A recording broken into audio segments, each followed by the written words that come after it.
Igbo bụ Igbo ekene m unu. Ihe na-enyekere anyị nsogbu na mba Africa bụ religious mindset and too much belief. Can I call it the more you look, the less you see? Ọ bụ na ịbụ dibịa na-agwọta ajọ ọgwụ, achọ ka m jụọ m ajụjụ a.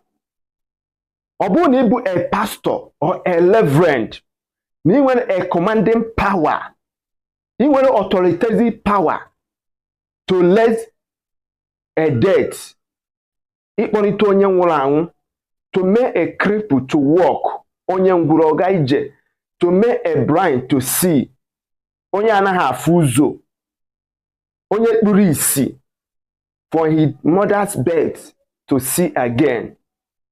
Ajụjụ a bụ maka gị.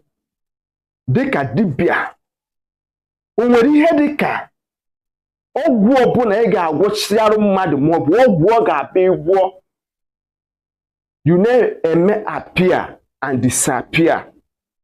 Ọ bụ na ihe ike chọọ ime, you disappear. Ọ bụ na o nwere ihe dịka ụdị a, kedu ihe kpatara ndị dibịa maọbụ ọtụtụ ndị dibịa na-agwọ ajọ ọgwụ?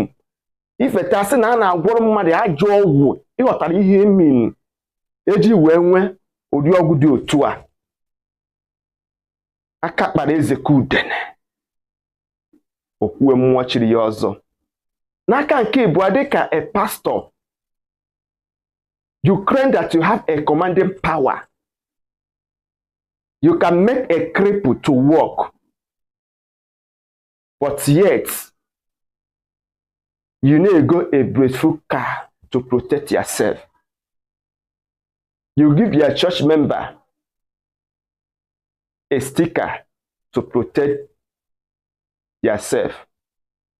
Ikpe mara onye eziokwu, aka azụ dị ya. This question is left for you to drop your opinion on the comments and share this video. Remember that the best is not yet to come. We have to tap the root of all these matters. Thank you all. I am still the man, Maazi-UC. Bye for now.